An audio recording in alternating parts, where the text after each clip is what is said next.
많이 들어는 보았는데 아직 잘 모르는 스파르타에 대하여. 스파르타처럼 공부하는 학원, 스파르타처럼 결행하는 다이어트, 스파르타처럼 먹는 음식에 짐승 같은 애국심을 자극하는 영화 300까지 무자비하고 가혹한 상황을 극복하는 강인함을 표현할 때 스파르타라는 말을 자주 사용합니다. 왜일까? 유순해진 문화에 대한 반동일까? 많이 들어는 보았는데 아직 잘 모르는 스파르타에 대해 살짝 돋봐봅니다.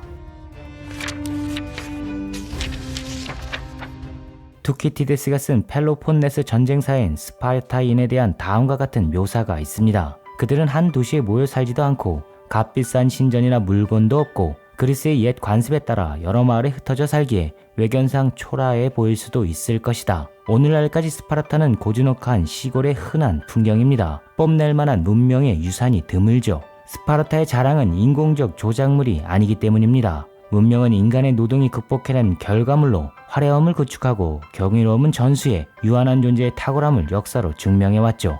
이오니아, 아테네, 남이탈리아의 그리스인들의 문화유산들에서 우리가 느끼는 놀라움은 그 극복에 대한 감탄입니다. 그러나 최대한 단순하게 살려는 의지 또한 살벌한 극적 욕망일 수 있습니다. 삶의 방식 자체가 유산일 때 우리는 그 흔적을 오직 정신적으로만 직관할 수 있지요.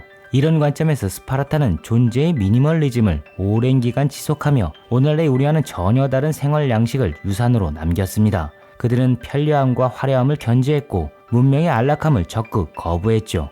예컨대 최고의 존엄으로 칭송받았던 원로원 의원으로 당선되면 식사 한 명분만 더 주는 낮은 보상만이 허가되었는데 이 음식을 대접하며 벗들은 이렇게 말했다고 합니다. 그대를 존경하는 스파르타의 마음입니다.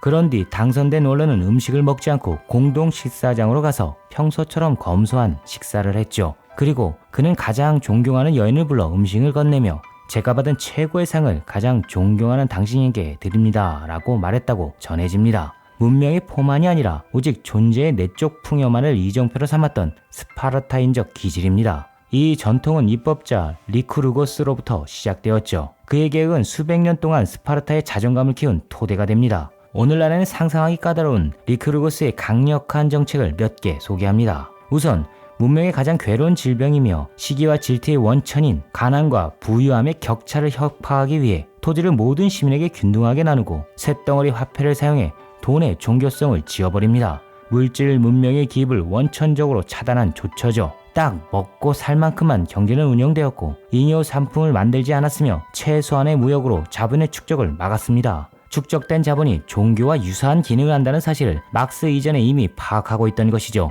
존재의 표만을 결코 외부 조건에 두지 않으려는 과격한 조처입니다. 또한 리쿠르고스는 존재의 영광을 위해 죽음과 대면한 스파르타의 전통도 만들었습니다. 시신을 마을 안에 묻거나 신전 근처에 무덤을 둬 유년 시절부터 접하게 함으로써 미신을 혁파하고 죽음과 삶의 유기적 관계를 몸으로 배우도록 도왔죠.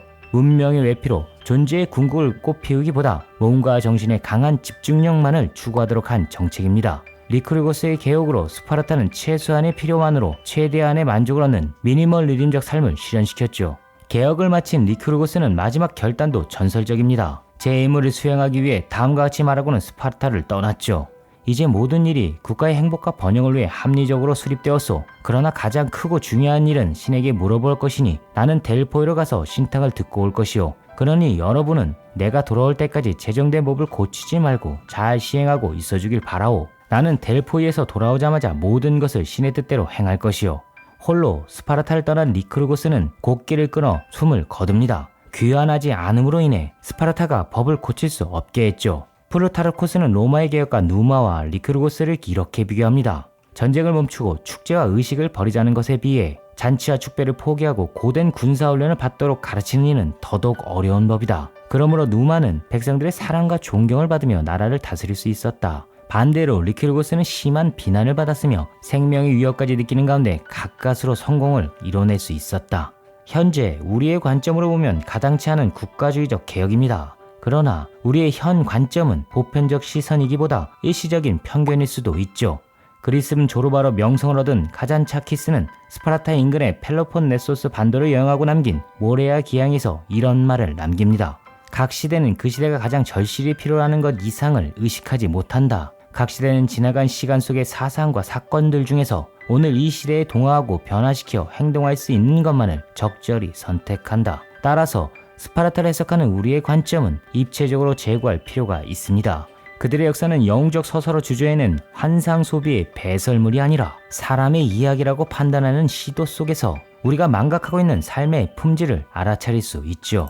스파르타는 소박하게 살았습니다. 삼시세끼 밥을 함께 나눠 먹었죠. 음식의 종류와 양에도 차별이 없었습니다. 이는 시민이 건강을 장사꾼이나 요리사의 손에 맡긴 채 집에서 사치스러운 식탁에 편안히 앉아 인생을 낭비하는 일이 없도록 하기 위해서라고 전해집니다. 음식도 최대한 맛없게 만들었습니다. 아테네 돼지가 먹는 것도 이것보다는 낫겠다는 풍문이 그리스 사회 전체에 전해질 정도였죠. 어떤 아테네인이 식사를 먹고는 스파르타인이 왜 이리 용감한 줄 알겠다. 이런 걸 먹고 사느니 죽겠다고 싸우지 라고 말했는데 스파르타인이 되받아 말하길 아테네의 돼지도 그 죽을 10년만 먹으면 용감한 군인이 될 것이다 라고 웅수합니다. 영화 매트릭스에서 배신자 사이퍼가 스테이크를 씹으며 환상세계로 회귀하고 싶다고 말하는 장면이 상상됩니다. 강인함의 근기를 장착하고 오직 존재의 실력만으로 살아가는 삶이란 결코 쉽지는 않겠죠. 혹독한 스파르타식 교육은 고난과 고통을 암시합니다. 그들은 자신의 교육 방식을 아고게, 즉 훈련이라 불렀습니다. 7세까지 가정에서 빡빡한 기초교육을 받고 13세가 되면 머리를 짧게 자르고 신발도 신지 않고 홀겹의 옷만으로 사철을 견디며 잠자리는 에우로타스 강변에서 손으로 직접 뜯은 풀로 마련해 살아갑니다.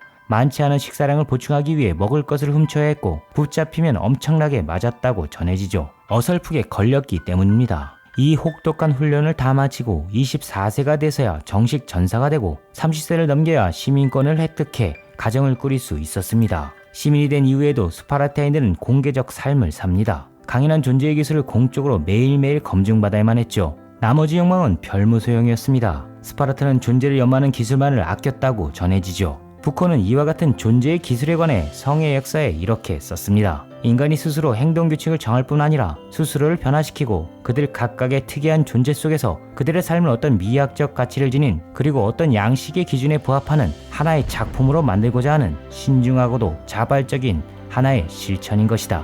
스파르타인들의 삶의 방식은 자발적이었습니다. 이토록 가학한 삶을 억압으로 버티는 인간은 드물죠. 그들은 그들 자신을 높였고 그들의 고장을 사랑했으며 그들 자신이 작품이라 믿었습니다. 존재의 기술을 실천한 인간의 명예를 최고의 존엄으로 세워두었죠. 루소는 이 자연적이고 담백한 스파르타의 삶을 동경했고 가자차키스는 이 영광을 다음과 같이 표현합니다. 그들은 인생을 사랑했고 죽음을 담담하게 맞아들였으며 신체를 단련하고 정신과 육체의 조화를 추구했고 자유를 사랑했고 이 세상에 강한 애착을 갖고 있었으며 더 좋은 초월의 세계를 동경하지 않았다. 현재 우리는 스파르타를 이상한 형용사로 사용합니다. 평균적 소망에 도달하고자 할 때 불가능한 힘까지 허용해도 좋다는 폭력적 사례로 소비하고 있죠. 그러나 우리가 알고 있다고 믿는 스파르타는 꾸며낸 이야기자 조작된 환상일 뿐이죠. 그들은 몸과 정신을 하나의 작품으로 세우는데 최선을 다해 살았던 역사적 증거이자 예시라고 감히 주장합니다.